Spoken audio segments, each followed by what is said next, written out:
The chain rule. The chain rule is the rule we use to differentiate many composite functions, i.e. functions of the form y equals u of v of x, which is equal to u after v of x. But first we need to review a few ideas. In the notation for differentiation, there is nothing special or unique about the letter x. All we require is that we have the same letter or variable on the top line as on the bottom line. Then the standard derivatives can be used. For example, the derivative of t cubed with respect to t is 3t squared. So we bring the power down in front, or bring the 3 down in front and reduce the power by 1. 3 minus 1 is 2, so we get 3t squared. And the derivative of sine u with respect to u is cos u. So the derivative of sine is cos. We know that from our formula book. A problem arises when the variable or letter on the top line is not the same as the variable or letter on the bottom line. For example, we cannot calculate directly the derivative of u to the power 4 with respect to x. The only variable that we can differentiate u to the power 4 directly with respect to is u. Hence, to obtain d, so the derivative of u to the power 4 dx, we proceed as follows. So, the derivative of u to the power 4 with respect to x is equal to the derivative of u to the power 4 du multiplied by the derivative of u with respect to x, or du dx. So what we've done here is we've multiplied above and below by du. So really you're multiplying by 1, because du divided by du is just going to be 1, so you're not changing the value of the fraction. And the derivative of u to the power 4 with respect to u is 4u to the power 3, because again we bring the power down in front, or bring the 4 down in front, reduce the power by 1, 4 minus 1 is 3, and we still have du dx, so we multiply it by du dx. This is an example of the chain rule in action. In practice, the chain rule is used to differentiate a function of one variable with respect to a different variable. So in theory, if y is equal to u after v of x, which is equal to u of v of x, then dy dx is equal to the derivative of u after v of x dx. And the top of our numerator, derivative of u after v of x, can be rewritten as the derivative of u of v of x. And then what we do is we multiply above and below by dvx. So since we're multiplying by the same thing on the top and the bottom, we're not actually changing the value of the fraction, which simplifies to du dv multiplied by dv dx, which is the chain rule. In prime notation, if f of x is equal to u after v of x, then f prime x is equal to u after v prime x, which is equal to u prime v of x multiplied by v prime x. So here we have a summary of our chain rule. And this formula can be found on page 25, but it is better to learn the method instead. The method is much easier. The chain rule is not required to differentiate all functions that may be considered to be composite. For example, y equals 3x squared may be considered to be the composite of the functions v of x equals x squared and u equals 3x, i.e. y equals u after v of x, which equals u of x squared, which is equal to 3x squared. But the chain rule is not required to differentiate y. Below we look at the type of composite functions that require the chain rule for differentiation. So here we have the chain rule, page 25 of our formula book.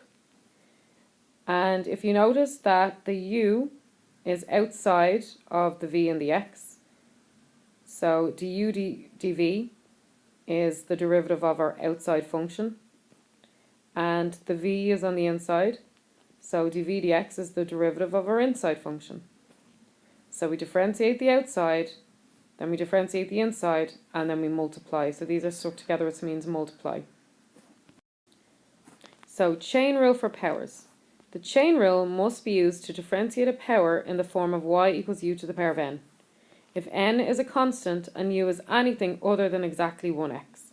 For example, we would need the chain rule to differentiate y equals 2x minus 1 to the power of 4, or y equals sine x plus 3 to the power of 6, or y equals 3x squared plus 5 to the power minus 2. Then, by the chain rule, dy dx equals the derivative of u to the power of n dx, or with respect to x, which equals the derivative of u to the power of n with respect to u, multiplied by the derivative of u with respect to x. So again, we've multiplied in du into the top and the bottom so that it doesn't change the value of the fraction. And this gives us, so the derivative of u to the power of n with respect to u is going to be n times u to the power of n minus 1, multiplied by the derivative of u with respect to x. So the chain rule number 1 for powers. The derivative of u to the power of n with respect to x is equal to n times u to the power of n minus 1 multiplied by du dx. I.e., that is, differentiate the power, keeping the base, by, or multiplied by, differentiate the base. So I think it's much better just to learn the method instead of using the formula for the chain rule. Okay, so here's an example. If y equals 5x squared minus 2x plus 1 to the power of 4, then dy dx is going to be 4 times 5x squared minus 2x plus 3 to the power of 3 multiplied by 10x minus 2. So what we're going to do is differentiate the power. So the power is 4, so we bring the power down in front. We keep what's inside the bracket and we reduce the power by 1. 4 minus 1 is 3. So we've differentiated the power, or as I would like to say, the outside. Next we differentiate the base, or as I would like to say, the inside. So the derivative of 5x squared is 10x, and the derivative of minus 2x is minus 2. And we cancel out the 1. So here we have the derivative using the chain rule.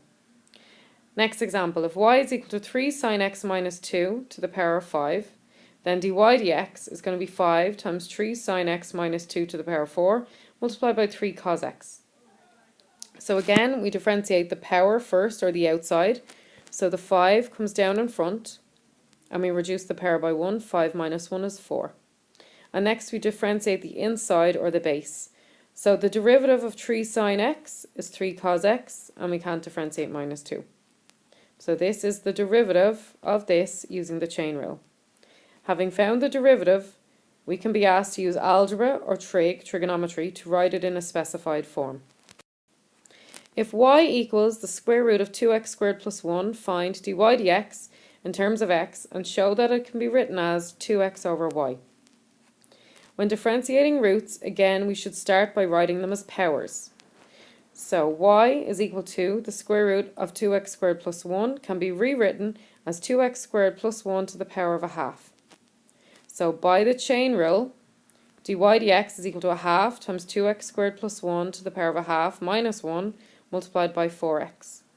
So we start by differentiating the outside. So we bring the power down in front and we reduce the power by 1. A half minus 1 is minus a half. And then we differentiate the inside. So the derivative of 2x squared is 4x, and we can't differentiate 1. So we're multiplying by 4x. So we differentiated the outside, or the power, and then we differentiated the inside, or the base. So we have dy dx equals a half times 2x squared plus 1 to the power of minus a half multiplied by 4x. So we're going to multiply a half by 4x to get 2x. And 2x squared plus 1 to the power of minus a half can be rewritten as 1 over 2x squared plus 1 to the power of positive a half. So this minus gives us the 1 over. So again, that's another rule from our indices. So we have dy dx equals 2x multiplied by 1 over root 2x squared plus 1. So the power of a half now becomes the square root. So 2x multiplied by 1 is 2x, so it's 2x over the square root of 2x squared plus 1. And we know that y is equal to the square root of 2x squared plus 1. They told us that at the very start. So dy dx is equal to 2x over y, because we swapped this for y. So we have shown that it can be written as 2x over y. Note that sine cubed x is really a power, i.e. sine cubed x equals sine x to the power 3 and is differentiated as a power. So basically using the chain rule. If y is equal to sine to the power 4x, find dy dx. Well, first of all, y equals sine to the power 4x is really sine x to the power 4. So dy dx is going to be 4 times sine x to the power 4 minus 1 multiplied by cos x. So we differentiate the outside first, or the power. So we bring the 4 or the power down in front. We reduce the power by 1. 4 minus 1 is 3. And then we differentiate the inside, or the base. The derivative of sine x is cos x. So we have 4 times sine x to the power 3 multiplied by cos x. So that gives us 4 sine cubed x cos x. Part 2. Chain rule for trigonometric functions. The chain rule must be used to differentiate a trig function in the form y equals cos u, or y equals sine u, or y equals tan u, if the angle u is anything other than exactly 1x. So for y equals cos x, y equals sine x, y equals tan x. For example, we would need the chain rule to differentiate y equals cos 2x squared minus 5, or for y equals sine 5x, or for y equals tan 2 minus x squared. Suppose y is equal to sine u, then by the chain rule, dy dx is equal to the derivative of sine u with respect to x, which is equal to the derivative of sine u with respect to u multiplied by the derivative of u with respect to x. So the derivative of sine u with respect to u is cos u, and du dx just stays as du dx. We can use a similar approach to differentiate cos u or tan u with respect to x. So chain rule 2 trig functions. So the derivative of sine u with respect to x is equal to cos u times du dx. The derivative of cos u with respect to x is equal to minus sine u multiplied by du dx. And the derivative of tan u with respect to x is equal to sec squared u multiplied by du dx. i.e. differentiate the trig function, keeping the angle, by multiplied by differentiate the angle.